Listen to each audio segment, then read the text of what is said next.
here to give my take on the Rohit Sharma Virat Kohli controversy. Well, in order to do that, I would like to take our viewers back to 2023 ODI World Cup. India had a near perfect campaign under Rahul Dravid and Rohit Sharma. But on the final, Australia defeated them. It was a good toss for Australia to win, but India also did not play that final very well. In fact, I would say, in hindsight, that India did not prepare for Australia. India did not prepare for Travis Head. India did not prepare for one bad day.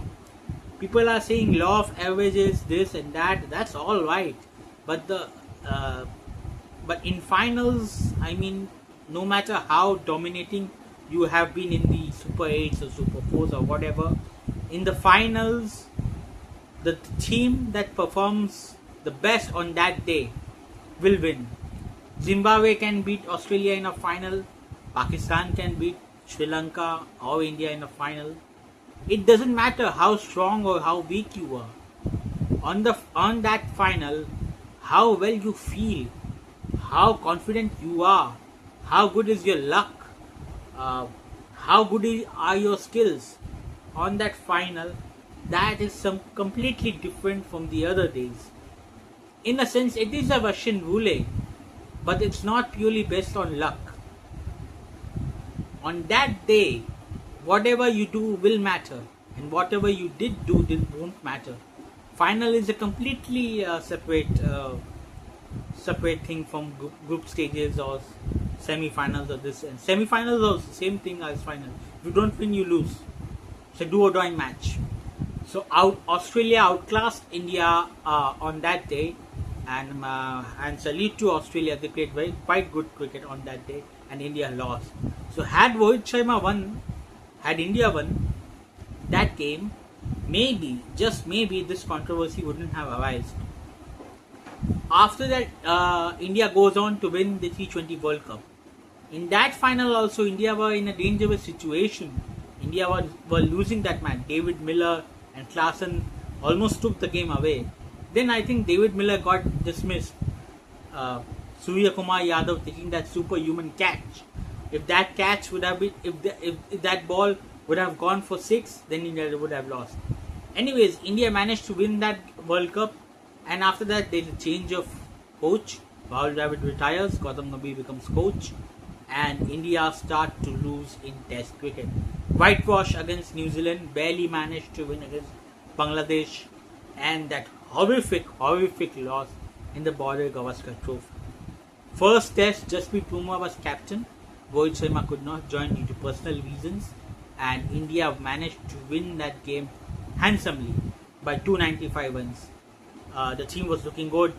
The team had excellent body language, confidence, all that, this, that. Second Test, Rohit Sharma returns after a gap of 10 days. There was a gap of 10 days between first and second Test. Australia managed to regroup, and they destroy India in the second and fourth Test. Third Test also, but India managed to draw that Test. And in fifth Test, India just withers down. India did put up a good fight in that fifth Test, but it was too little too late, and India loses series 3-1. After that, Rohit Sharma's captaincy came under scrutiny, and there was this Champions Trophy. There was the IPL, and he had decent IPL. Champions Trophy, he did manage to win. His performance was quite good. It was all right. India were undefeated. India won the Champions Trophy.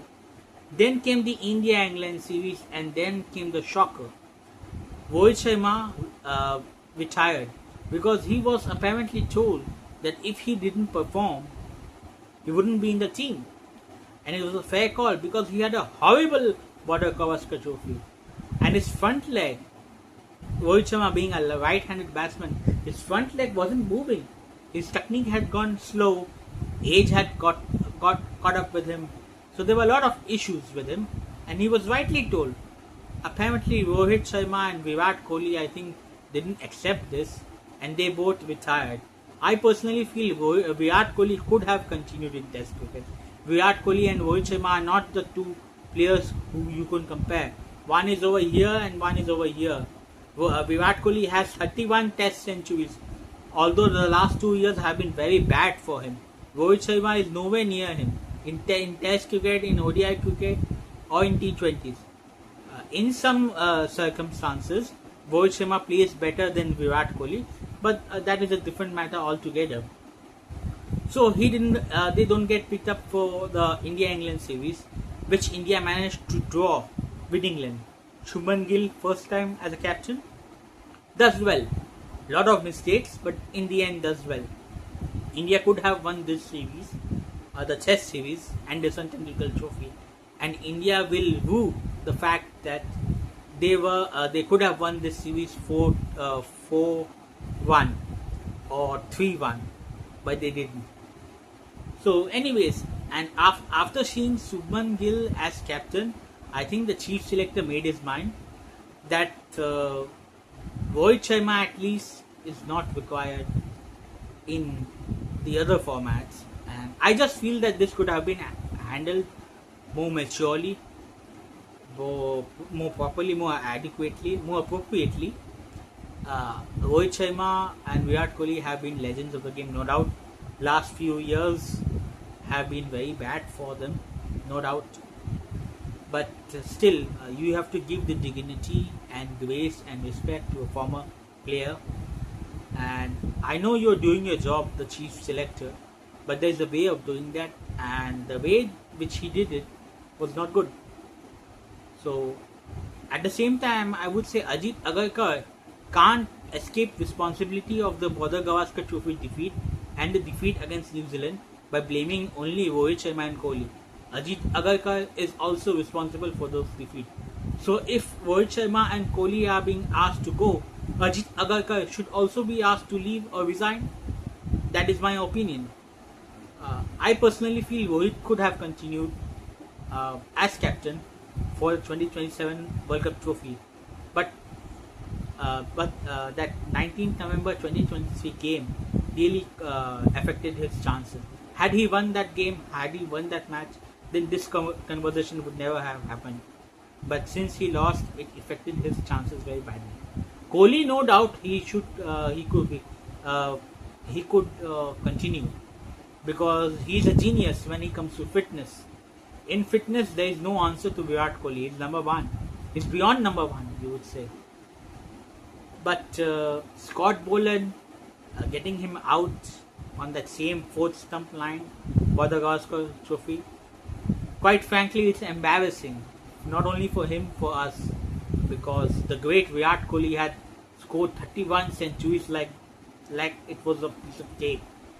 And at one point, maybe we thought that he would surpass Sir Sachin Tendulkar's record of 15,000 runs. But he, I think, rage quit. He got angry about some reason and he quit, and he does not play Test cricket anymore.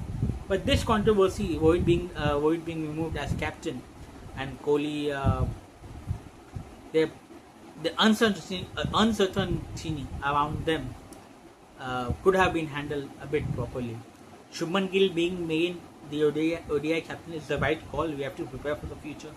But this could have happened a bit more maturely and a bit more properly. That is my opinion on this.